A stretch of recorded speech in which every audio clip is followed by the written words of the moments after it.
சங்கீதா அவர்கள் விவாகரத்து கேட்டு ஒரு மனு அப்ளை பண்ணியிருக்காங்க. அது உண்மைதான். ஓகேங்களா?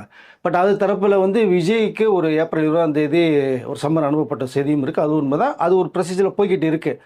ஆனால் இந்த மனு குறிப்பிட்டு ஒரு நபர் வெளியிட்டா தான் வெளில வந்திருக்கும். இப்போ சங்கீதா தரப்புலயோ, விஜய் தரப்புலயோ விட்டிருந்தா தான் அது மக்களுக்கு தெரிஞ்சிருக்கும். ஆனால் இந்த மனு வெளில வந்திருக்கு. இது எப்படி வந்தது? எப்படி வந்தது? யார் மூலம் வந்ததுங்கிற ஒரு விஷயம் தான் நிறைய இதில பேசப்பட்டு இருந்தது. இது கூட நம்மளும் பேசியிருக்கோம். பட் அதுக்கப்புறம் பேசும்போது கூட பார்த்தோம்னா, இதில் பேரோ, அட்ரஸோ எதுவுமே வந்திருக்காது. அப்படிங்கிற ஒரு தகவலை நம்ம சொல்லியிருந்தோம். ஏன்னா, இப்போ எந்த ஒரு மனுவுமே நீங்க ஃபார் எக்ஸாம்பிள் தாசில்தார் ஆஃபீஸ்லோ, விஏஓ ஆஃபீஸ்ல நீங்க ஒரு மனு குடுத்தீங்கன்னா, அவர் 2 காப்பி எடுத்து, ஒரு காப்பியில ஸ்டாம்ப் போட்டு கையெழுத்து போட்டு உங்கள்கிட்ட சப்மிட் பண்ணிருவாங்க. அதுதான் நீங்க குடுத்ததுக்கான ஒரு அட்டாட்சியா இருக்கும். பட் அந்த மாரி வெளியில வந்திருந்ததுன்னா, ஓரளவு இது ஓகே அங்கிருந்து தான் வெளில வந்திருக்கு. நம்ம தெரிஞ்சுக்கிறது வாய்ப்புகள் இருக்கும். பட் இது அந்த ஸ்டாம்போ, கையெழுத்தோ எதுவுமே இல்லாம வெளிய வந்திருக்கிறதுனால, இது முதல்ல வரும்போது சங்கீதா தரப்புல கேட்கப்பட்டதுனால, இது பரபரப்பா ஒரு விஷயம் பேசப்பட்டுருச்சு. பட் இங்க விஜய் அவர்கள் அந்த ஜனநாயக பிரச்சனையிலயும், அரசியல் பிரச்சனையிலும் நிறைய சிபிஐ என்கொயரிலயும் அலைஞ்சிட்டு இருந்ததுனால, இத சரியா இத டைம் எடுத்து பண்ணிக்குவோம் அப்படிங்கிற மாரி அட்வொகேட் எல்லாம் ஒரு ஆலோசனை பண்ணப்பட்டது. இப்போ அந்த மனு எப்படி வந்தது வெளியில?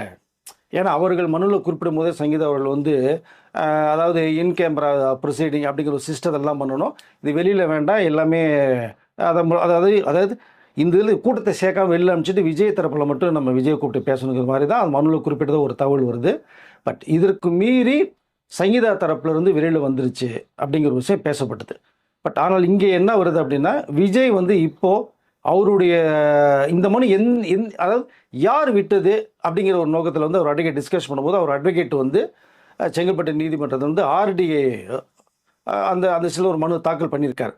அப்போது இது அங்கே முதன்மை நீதிபதிகள் எடுத்துக்கொண்டதின் பேரில் இது நம்ம கோர்ட்லேருந்து வெளியில் வரல, வந்திருந்தது அப்படின்னா ஸ்டாம்போட இது வெளியில் வந்திருக்கணும். பட் இது வெளியில் வந்தது யார் விட்டாலுமே இது தவறு அப்படிங்கிற விஷயத்தை தான் அவங்க நோட்டீஸ் கொடுத்துருக்காங்க. இப்போ அப்படி இருக்கும்போது இந்த மனு எப்படி வெளியில் வந்தது? இப்போ இதுதான் முக்கியமான ஒரு கருதா விஜய் தரப்பில் மிகப்பெரிய ஒரு கேள்வி எழுப்புது. ஒரு பக்கம் என்ன சொன்னாங்கன்னா, விஜயை ரிலீஸ் பண்ணிட்டாரு அப்படிங்கிற மாதிரி ஒரு பப்ளிசிட்டிக்காக அப்படிங்கிற மாதிரிலாம் ஒரு விஷயம் பேசப்பட்டது. பட் அது இல்லை. ரெண்டாவது நம்ம ராஜ்மோகன் கூட ரிலீஸ் பண்ணுறது மாதிரியும் ஒரு தகவல் பேசப்பட்டுச்சு. அதுவும் இல்லை. இந்த விஷயத்தை போய் அவர் ரிலீஸ் பண்ணி, ஏன்னா அவர் சம்மந்தப்பட்ட விஷயங்கிறதுனால அவரே வெளியேறதுக்கான வாய்ப்பு இல்லைங்கிறதே நம்ம சொல்லியிருக்கோம் நம்ம அதை. பட் சங்கீதா தரப்பில் இருந்து வெளி வந்திருக்கா அப்படின்னா அதுக்கு வாய்ப்பு இல்லைங்கிற மாதிரி தான் ஒரு தகவல் வருது. ஏன்னா இது இங்கே ஒரு விஷயம் என்ன பார்க்கப்படுதுன்னா, கோர்ட்டு சார்பாகவும் இந்த மனு வெளியே வந்ததுனால ஒரு வேளை சங்கீதா தரப்பு இது எப்படி வந்ததுன்னு மீண்டும் ஒரு மனு போட்டிருந்தாங்கன்னா அது சம்மந்தம் என்கொயரி பண்ணப்படும். பட் அவர்களும் இதை சொல்லலை. ஆனால் அந்த மனு எப்படி வந்தது?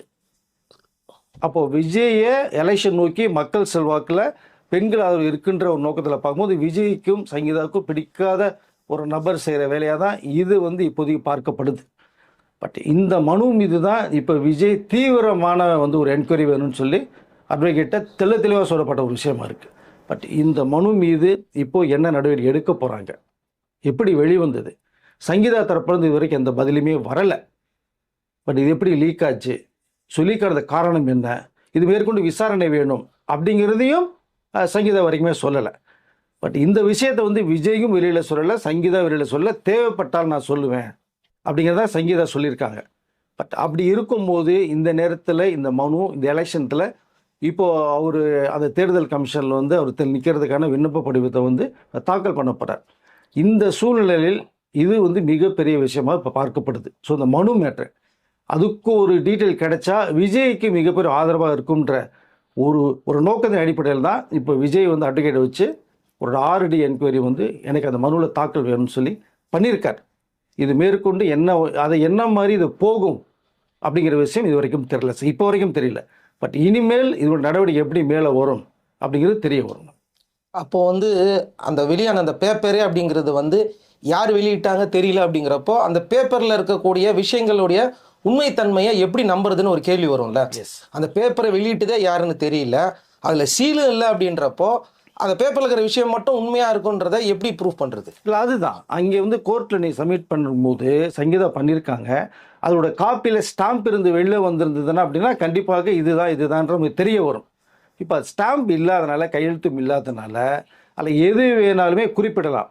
குறிப்பிட்டு வரும்போது முக்கியமாக விஜயை டோட்டலாகவே அடித்து பேசும் நோக்கத்தோடு குறிப்பிட்டு இருந்ததுன்னா அது எப்படி நம்புறதுங்கிறது ஃபஸ்ட்டு ஒரு கேள்விக்குறி தான்.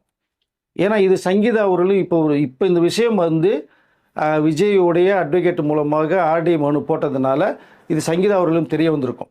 இப்போ அப்படிங்கும்போது அவர்கள் வந்து விளக்கத்தை கண்டிப்பாக வந்து இப்போ வந்து கொடுத்தாங்கன்னா சிறப்பாக இருக்கும். பட் ஏதோ ஒரு விஷயத்துக்கு போட்டாச்சு, பட் அதனுடைய மேற்கொண்டு சிக்கல் வர விளக்கத்தை வந்து இப்போ விஜய் கேட்கும்போது அவளே சொல்லிட்டாங்கன்னா சிறப்பாக. ஆனால் இந்த மனுவில் குறிப்பிடும்போது இது வந்து உண்மையிலேயே இது வந்து அவர்கள் வந்து குறிப்பிட்டு வந்து மனு தாக்கல் செய்யப்பட்டதானா அப்படிங்கிற ஒரு கேள்விக்குறி வருது சார். இப்போ அதோட ஒரிஜினல் காப்பி இதுதானா அப்படிங்கிற டவுட்டே வந்து கிளப்பிட்டாங்க. இப்போ அது வரதானே செய்யும் உங்களுக்கு. ஏன்னா கோர்ட்டே அதானே சொல்லியிருக்காங்க. இப்போ அது சீல் எங்கன்னு கேட்டிருக்காங்க. எஸ், நாங்கள் கொடுத்தா சீலோட கொடுத்து தான் வெளியே வந்திருந்தா தான் எங்கள் தரப்புல இருந்து வந்திருக்குங்க மாதிரி சொல்கிறேன். அப்போ இது இல்லை. இப்போ எதுவுமே இல்லாமல் எழுந்திருக்கும் போது யாரோ ஒரு நபர் வந்து இதை வந்து டக்குன்னு மொட்டையை வெளில விட்டது மாதிரி தான் எல்லோருடைய பார்வைக்கும் தெரியுது. அதற்கு தான் இப்போ விஜய் தரப்பில் வந்து அட்வொகேட் வச்சு ஒரு விளக்கம் கேட்டிருக்காங்க. இது எப்படி வெளில வந்தது, ஸோ சங்கீதா தமிழ் எப்படி வந்தது, யார் விட்டது, யார் கொடுத்தது, என் பேரேஜை டேமேஜ் பண்ணது யார், அப்படிங்கிற அளவுக்குலாம் மிகப்பெரிய கேள்விக்கலைகளோட இப்போ விஜய் தரப்பில் ஒரு கேள்வி கேட்டிருக்காங்க சார். ஆனால் இப்படி ஒரு விஷயம் எப்படி வெளியே வந்ததுங்கிற ஒரு நியூஸ் வந்துச்சு சார். அதை பற்றி யாருமே பேசலையா சார்? இல்லை, அதுதான் அந்த அந்த சூழ்நிலை அவசரங்கிறது ஒன்று இருக்குது பார்த்தீங்களா. சங்கீதா தரப்புலேருந்து ஒரு செய்தி வரும்போது அவர்கள் தரப்பில் எந்த ஒரு மறுப்போ இதோ அடுத்து சொல்லலே இல்லை. இப்போ சொல்லியிருந்தாங்கன்னா வேணா இல்லை நான் இது கொடுக்கல, இல்லை இந்த மாதிரி நான் கொடுக்கல, நான் பண்ணது வேறேன்னு சொல்லியிருந்தாங்கன்னா இது பரபரப்பாக ஒரு கேள்விக்குறியாக இருக்கும். சங்கீதா தரப்புல வந்து இது வரைக்கும் எதுவும் சொல்லலை. அப்போ விஜய் தான் இப்போ இந்த கேள்வி எழுப்பியிருக்கார். அப்படிங்கும் போது அந்த செய்தி வரும்போது டக்கு டக்குன்னு பரபரப்பாக பேசப்பட்டுச்சு. எப்பயுமே சோசியல் மீடியாவிலும் சரி ரொம்ப வந்து என்னென்னா இந்த ரொம்ப ஹைப்பாக இருக்கிற ஒரு செய்திகள் இருக்குது பார்த்தீங்களா. இன்றைக்கி வந்து விஜய் வந்து அரசியல் வந்ததுனால அவர் தான் கரண்ட்டில் இருக்கார். அவர் சம்மந்தப்பட்ட ஒரு செய்தி வரும்போது அது ஃபோக்கஸாக தான் செய்யும். அப்போது அந்த மனுவோட ஒரு விஷயம் வெளியில் வருது, கிட்டத்தட்ட 12 பக்கத்தோட ஒரு விஷயம் வருது. இப்போ வந்த உடனேயே வந்து சங்கீத விளக்கம் கொடுத்துருக்கலாம், கொடுக்கல. அப்போ அவர்கள் தரப்பு கொடுத்தது தான் எல்லாருடைய பார்வைக்குமே தெரியும். ஏன்னா இன்சைட் கேமரா அந்த ப்ரொசீடிங் வேறு சொல்லியிருக்காங்க, இவ்வளோ விஷயங்கள் இருக்குது. அப்போ இல்லைன்னு அவங்க மறுப்பு தெரிவிக்கணும். நான் இந்த மாதிரி கொடுக்கல, நான் கொடுத்தது வேறன்னு கூட சொல்லலாம் அவங்க. அதை இப்போ ஏன் சொல்லலை அப்படிங்கிற காரணம் இருக்கு இல்லையா. இப்போ எப்படி வெளில வந்தது, அதுதான் விஜய் போய் கேட்குறாரு. ஓகே, ஒரு விஷயம் நடந்துருச்சு, கோர்ட்டுக்கு போயிருக்காங்க, ஓகே, பட் இந்த மனு எப்படி வெளில வந்ததுங்கிற ஒரு விஷயம்தான் இப்போ ஹைலைட்டாக பேசப்படுது. அதுக்கு தான் இப்போ கேள்வி கேட்டிருக்காரு. அதற்கு பதில் வந்து அந்த கோர்ட்டு சொல்லிட்டாங்க. என்ன சொல்லிட்டாங்க, அந்த ஆர்டி அவங்க கேட்கும்போது எங்கள் தரப்புலேருந்து ஸ்டாம்போட தான் வெளியில் நாங்கள் கொடுப்போம், சங்கீதா தரப்புலேருந்து இது சம்மந்தமான அடுத்த மனு எதுவும் வரலை அப்படிங்கிற விஷயத்த இவங்க கொடுத்து முடிச்சிட்டாங்க. அப்போ இவங்க கொடுத்தது யார்? ஸோ இப்போ சங்கீதா அவர்கள் தரப்புலேருந்து தான் ஒரு செய்தி வரணும். இப்போ அவங்க பதில் சொல்லுவாங்க. ஆமாம், ஏன்னா இப்படி ஒரு விஷயம் வெளில வந்துருச்சு இல்லையா, வரும்போது விளக்கம் கண்டிப்பாக கொடுப்பான்னு தான் நினைக்கிறேன் நான். எனக்கு தெரிஞ்சு வந்து நாங்கள் கொடுக்கல அப்படிங்கிற மாதிரி வரும் தான் எனக்கு தோணுது சார். இல்லை, அது எப்படி வரும்னு தெரியல, அவங்க சொன்னால் தானே தெரியும். ஏன்னா கொடுத்தாங்க அப்படின்னு சொன்னால் அவங்களுக்கே தெரியும். இப்போ ஒரு கோர்ட்டில் வந்து ஒரு கேஸ் போயிட்டுருக்கு அப்படிங்கிறப்ப அந்த மனுவை லீக் பண்ணுறது அப்படிங்கிறது சட்டப்படி தவறு அப்படிங்கிறது அவங்களுக்கே தெரியும். அப்படி இருக்கும் பட்சத்தில் அதை நாங்கள் தான் வெளியிட்டோன்னு அவங்களால சொல்ல முடியாது. இல்லை, அதுதான் எனக்கு தெரியும், சொல்ல வாய்ப்பும் கிடையாது அப்படின்ற. அதாவது ஏதோ ஒரு ஆன்சர் சொல்லணும், அவங்க ஏதோ ஒரு ஆன்சர் சொல்லணும், கொடுக்கல, ரெண்டில் ஏதாவது ஒன்று அவங்க சொல்லிதானா இதுக்கு ஒரு முற்றுப்புள்ளி வரும். அப்போ எப்படி வந்ததுங்கிற ஒரு விஷயம் இருக்கு இல்லையா. அதே மாதிரி சங்கீதா வந்து விஜய் அவர்களை வந்து அவமானப்படுத்தணும் அவங்க நினச்சிருந்தாங்கன்னா ஏன் வீடியோ ப்ரொசீஜரில் போகணும்னு கேட்குறாங்க. இல்லைங்க, மீடியாவை கூப்பிட்டே ஒரு மீட்டிங் ஒன்று பண்ணியிருக்கலாங்க, அவங்க ப்ரெஸ் மீட்டே கொடுத்துருக்கலாங்க. இப்போ வரைக்கும் அவங்க செய்யலை அப்படிங்கிற பட்சத்தில் பட் அதுதான் சொல்கிறேன், பட் இது வந்து ப்ரொசீஜராக போகணும்னு நினைக்கிறாங்க. அவங்க வந்து அதை லைக் பண்ணிட்டாங்க, இனிமேல் வேண்டாம், ஸோ டைவர்ஸ் வாங்கிடுன்ற முடிவில் எடுத்துட்டாங்க, ஓகே. பட் அதுக்கு தான் கோர்ட்டுக்கு போயிருக்காங்க, அதுவும் ஓகே. கோர்ட்டு முடிவு பண்ணதுக்கு பிறகு நம்ம வெளியில் அதை லீக் அவுட் பண்ணிக்கலாம் அப்படிங்கிற அளவில் தான் இருந்த ஒரு விஷயம். பட் இங்கே வந்து அட்வொகேட் தரப்பில் சொல்லும் போது கூட விஜய் ஏப்ரல் 20 வர முடியலன்னா கூட வீடியோ கான்ஃபரன்ஸ் கூட அவர் வந்து இந்த கோர்ட்டில் வந்து ஜட்ஜு முன்னாடி கலந்துக்கலாம் அப்படிங்கிற விஷயத்தையும் சொல்லியிருக்காங்க. பட் இவ்வளோ விஷயங்கள் இருக்குது உள்ள. அதனால் சங்கீதா தரப்பில் என்ன சொல்ல போகிறாங்க அப்படிங்கிறது தான் இப்போ வந்தால் சிறப்பாக இருக்கும். அதான் சார், அவங்க வந்து அவரை அவமானப்படுத்தணும்னு நினச்சிருந்தாங்கன்னா நேரடியாக வெளிப்படையாக போட்டிருக்கலான்றதை நான் திரும்ப திரும்ப சொல்ல. அதுதாங்க, அந்த நோக்கம் அவர்களுக்கு இல்லை.